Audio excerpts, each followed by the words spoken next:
Okay. Media మిత్రులందరికీ good evening. And ఈరోజు ఒక చాలా స్పెషల్ ఫిల్మ్ కోసం మనందరం ఇలా కలుసుకున్నాం.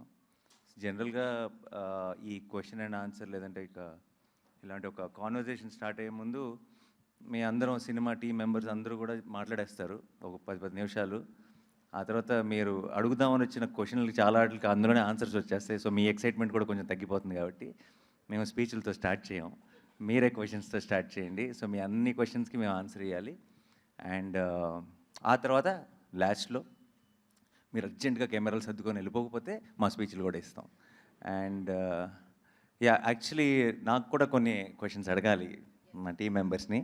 సో ఇనీషియల్ 10 నిమిషాలు నేను కూడా నా మీడియా ఫ్రెండ్స్ అందరూ ఒప్పుకుంటే వాళ్ళ ఫ్రెటర్నిటీలో ఒక పార్ట్ అయిపోతాను. అక్కడి నుంచి నేను ఆన్సర్ క్వశ్చన్స్ అడుగుతాను, తర్వాత నేను వచ్చి జాయిన్ అవుతాను. డెఫినెట్లీ.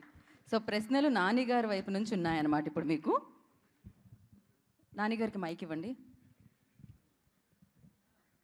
సో ఫస్ట్ మనం నానిగారి క్వశ్చన్స్ అడుగుదాం. టీమ్ని ఎలాంటి ప్రశ్నలు అడుగుతారు అనేది. రెడీయా మీరు నానిగారి క్వశ్చన్స్కి?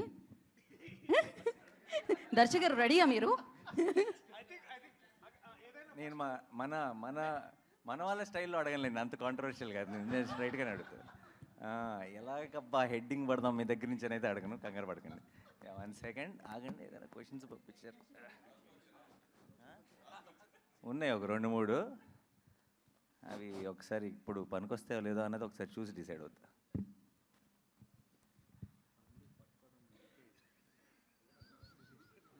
సరే ముందు నేను అనుకున్నది అడిగేస్తా. Okay, please please please producer గారు.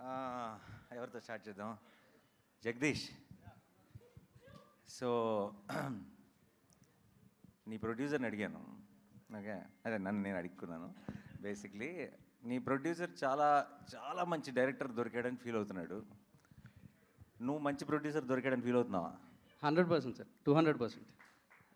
అంత షార్ట్ ఆన్సర్ ఇస్తే ఒప్పుకోరు ఇక్కడ. కొంచెం ఎక్స్ప్లెయిన్ చేయాలి, కొంచెం పొగడాలి. ఈ సినిమాకి సరైన ప్రొడ్యూసర్ దొరికాడని నువ్వు అనుకుంటున్నావు? Other than wall poster cinema ఇంకో ప్రొడక్షన్ హౌస్లో ఈ సినిమాని చేస్తే ఇంత హ్యాపీగా కానీ లేదా ఇంత క్వాలిటీ అవుట్పుట్ కానీ వస్తుంది, డెఫినెట్లీ వస్తుంది. కానీ ఒక ఎక్స్పోజర్ అంటే కోట్ లాంటి ఒక చిన్న సినిమాని ఒక లార్జర్ ఆడియన్స్కి తీసుకెళ్లాలనే తపనున్న ప్రొడ్యూసర్ అయితే నాకు దొరకడేమో. This was the happiest thing for me. Thank you. And నువ్వు డీల్ చేస్తున్న ఒక పాయింట్ చాలా సెన్సిటివ్ పాయింట్ ఈ సినిమాలో. అది డెఫినెట్గా ఎలాగో ప్రేమలో అన్న సాంగ్ ఇంత బాగా వెళ్తుంది, అందరూ ఎంజాయ్ చేస్తున్నారు. కొన్ని రోజులు ఆపుదాం, ఆ టాపిక్లోకి వెళ్ళొద్దు అని అనుకున్నాం. బట్ ఎనీవే ఈరోజు ప్రెస్ మీట్ కాబట్టి let's discuss that also a little bit. So POCSO అన్న దాని మీద ఈ సినిమా మెయిన్ ఐడియా బేస్ అయింది. చాలా పెద్ద ప్రాబ్లం ఏంటంటే ఇప్పుడు జనరల్లీ సొసైటీలో కూడా ఎవరికైతే యంగ్స్టర్స్ కానీ ఎవరికైతే మనం ఏదో ఒక ప్రాబ్లం వచ్చిన తర్వాత లా తెలుస్తుంది కానీ లా ముందు తెలియట్లేదు. లా తెలిస్తే ప్రాబ్లం రాదు, తప్పులు చేయరు. చాలామందికి మన లాలో ఉన్న చాలా చిన్న చిన్న విషయాలు ఇలాంటి ఒక సినిమా చూసినప్పుడు లేదంటే చాలా డీటెయిల్డ్గా హోంవర్క్ చేసి చిన్న చిన్న న్యూయాన్సెస్తో ప్రజెంట్ చేసిన సినిమా చూసినప్పుడు తెలుస్తుంది. తప్పితే ఇన్ జనరల్గా మన జనరల్ ఎడ్యుకేషన్ సిస్టంలో మన డే టు డే లైఫ్లో మనం ఫేస్ చేయగలిగేవి చాలా మనకే తెలియకుండా అది లా దృష్టిలో అది తప్పు. చాలామంది పిల్లలకి అది తప్పు అని కూడా తెలియదు పరిస్థితులు ఉన్నాయి బయట. సో లా అన్నదాన్ని జనరల్ ఎడ్యుకేషన్ సిస్టంలోకి ఇంట్రడ్యూస్ చేయాల్సిన అవసరం ఎంత ఉందని నువ్వు నమ్ముతున్నావు? ఖచ్చితంగా ఉంది సార్, 100%. అంటే బేసిక్ లీగల్ నాలెడ్జ్ అనేది కొంత మన సిలబస్లో కరికులమ్స్లో యాడ్ చేస్తే కొంతలో కొంతైనా తెలుస్తుంది. తెలియాల్సిన అవసరం అయితే ఉంది అనే ఫీలింగ్ సార్. అట్లాంటిది ఏదో ఈ సినిమాలో కొంచెం చెప్పడానికి ప్రయత్నించాం. ఈ సినిమాలో కొంచెం కాదు, నాకు పాక్సో అంటే నాకు అసలు పెద్దగా పూర్తి ఐడియా లేదు, పైన విన్న విషయాలు. కానీ సినిమా నేను చూసిన తర్వాత నాకు అసలు ఒక కంప్లీట్ అండర్స్టాండింగ్ వచ్చింది. అసలు ఏం జరుగుతుంది, దాని పర్పస్ ఏంటి, దాన్ని అక్కడక్కడ చేసిన మిస్యూజ్లు ఏంటి, లేదంటే దానికి ఉన్న పొటెన్షియల్ ఎందుకు తెలియాలి ఇప్పుడున్న యంగ్స్టర్స్ అందరికీ కూడా ఆ కేసు రిలేటెడ్ తాలూకు వెయిట్ ఏంటి అన్నది తెలియాలి అన్నది నాకు సినిమా చూసిన వెంటనే క్లారిటీ వచ్చింది. అండ్ సినిమా చూసిన అందరికి కూడా ఐ థింక్ దాని గురించి ఫుల్ డీటెయిల్ తెలుస్తుంది. Amazing work. Okay, thank you sir. ఇలాంటి కాంప్లిమెంట్స్ మీడియా ఇవ్వరు, కానీ నేను ప్రొడ్యూసర్ కాబట్టి నేను యాడ్ చేస్తున్నాను. ఓకే, అంతే, కరెక్ట్. యా, మీ అందరికీ నా ప్రామిస్, మిగతా ప్రపంచం చూడక ముందే మీ అందరికీ నేను స్పెషల్ షో చూపిస్తాను. ఓకే, ఆ తర్వాత మనం మళ్ళీ ఒక ప్రెస్ మీట్ చేద్దాం మనందరం కలిసి. అండ్ దర్శి అన్న దర్శిని అడుగుదాం. దర్శికి extremely special film in his career is Balagam. Definitely అన్న, ఆ రేంజ్ కోర్టు డెలివర్ చేస్తున్నాను అనుకుంటున్నావా? ఖచ్చితంగా చేస్తామన్న. నాకైతే నమ్మకం ఉంది. అండ్ అంటే నేను ఇందాక మీరు అడిగిన క్వశ్చన్లో సగం ఆన్సర్ నేను చెప్పవచ్చు. ఇంకోటి ఏంటంటే that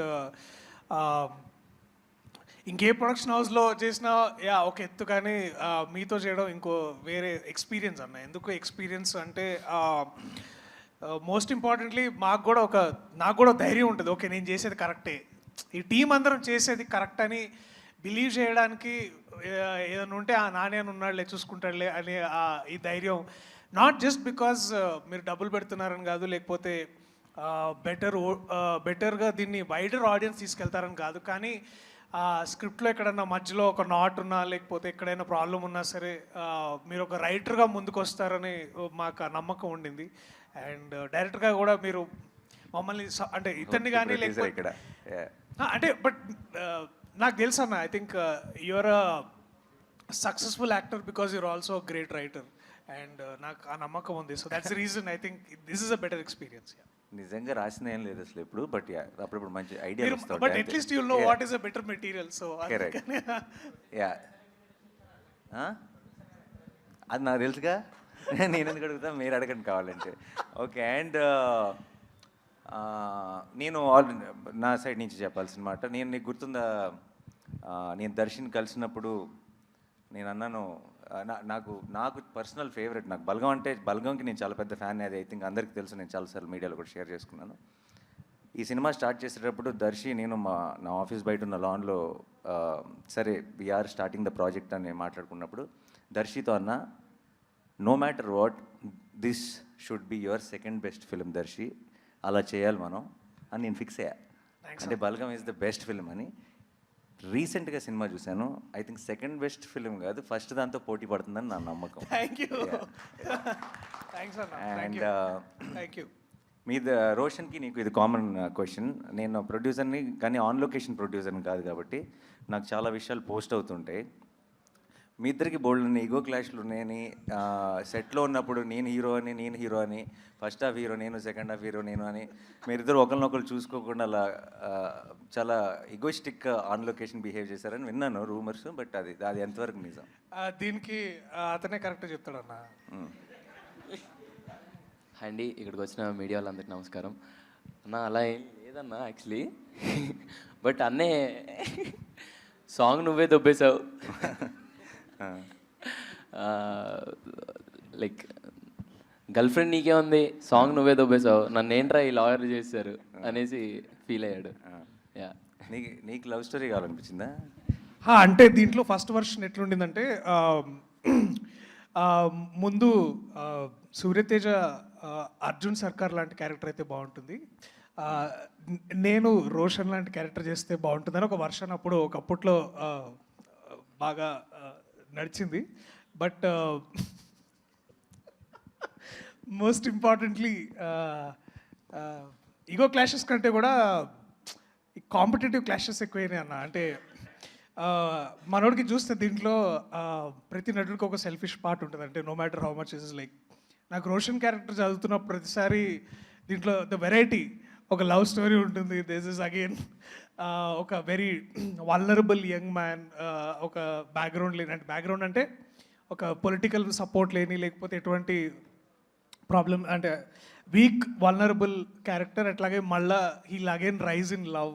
so there is spectrum of ఒక క్యారెక్టర్ ఆర్క్ మనోడికి చాలా వెరైటీ. నాకు అది చూసి కొంచెం అసూయగా ఉండేది. సో అప్పుడు అట్లా అంటుండేవండి, అంతేగాని but I'm very proud of what is done in the film, like you are.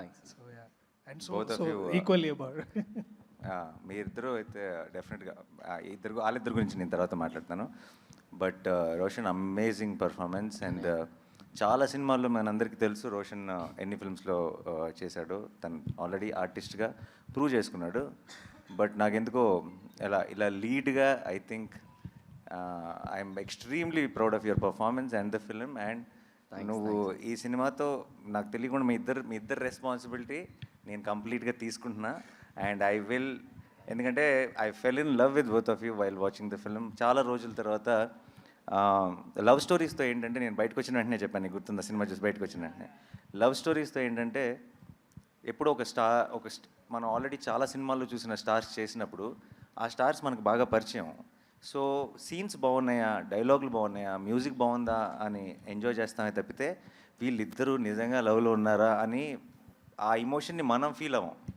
అంటే మనం నమ్మేసి, అంటే ఇంకా సినిమాలాగానే చూస్తాం, మనం నమ్మేసి ఆ ఇమోషన్ని ఫీల్ అవ్వం. ఐ థింక్ వీళ్ళిద్దరూ ఆ రోల్స్ ప్లే చేయడం వల్ల నాకు సినిమా చూస్తున్నాను సేపు it felt like I'm feeling that love from the screen అనిపించింది. And I think that will be the biggest USP of thank you so much and amazing job. And తర్వాత ఇంకా బోల్డ్ అంతా మాట్లాడాలి, అప్పుడు చెప్తా. ఓకే ఓకే అన్న. అండ్ శ్రీదేవి, నేను ఎక్స్పీరియన్స్ ఉందా ఇంతకుముందు? First time. మరి ఎంతలా అంత కాన్ఫిడెన్స్ అండ్ అంత ప్రొఫెషనల్గా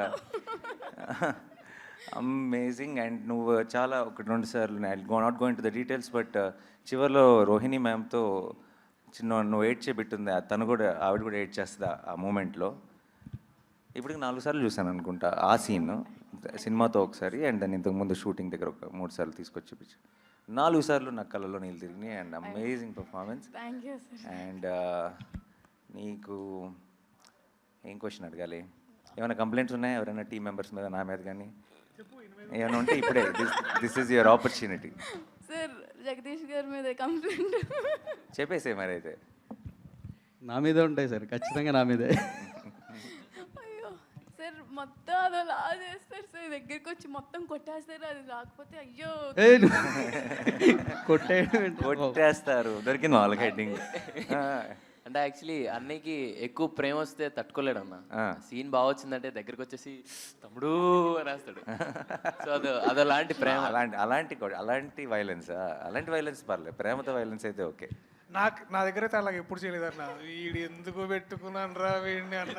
అంటే అరే నువ్వు నిజం చెప్పరా, నువ్వు అది క్యారెక్టర్లో ఫస్ట్ నుంచి నాని అలా చేయాలన్నా నువ్వు అన్నావు లేదు. పిల్లలు మాత్రం వాళ్ళకి మాత్రం అయ్యో ఏం లేదన్న. అండ్ లాస్ట్ మా అక్కకి క్వశ్చన్. కోర్ట్ సంగతి తర్వాత మాట్లాడదాం. చిన్నప్పుడు తమ్ముడిని బాగా టార్చర్ చేసామని బయట రూమర్స్ ఉన్నాయి, అది నిజమా కాదా? అదే ఇప్పుడు నువ్వు కక్ష తీర్చుకుంటున్నావు కదా, నన్ను టార్చర్ చేస్తున్నావు. నేను చేస్తానా? ప్రొడక్షన్ నేను అసలు ఏమన్నా పట్టించుకున్నానే, మీ ఇష్టం వదిలేసాను కదా. సరే, how was the experience of? అంటే తారా నా అమ్మాయిని తీసుకొచ్చి ప్రొడక్షన్లో పెట్టావు. సో ఏం కదా అన్ని, but how was the experience first time? definitely not like direction. That's something that I really enjoyed. Production was a very learning experience.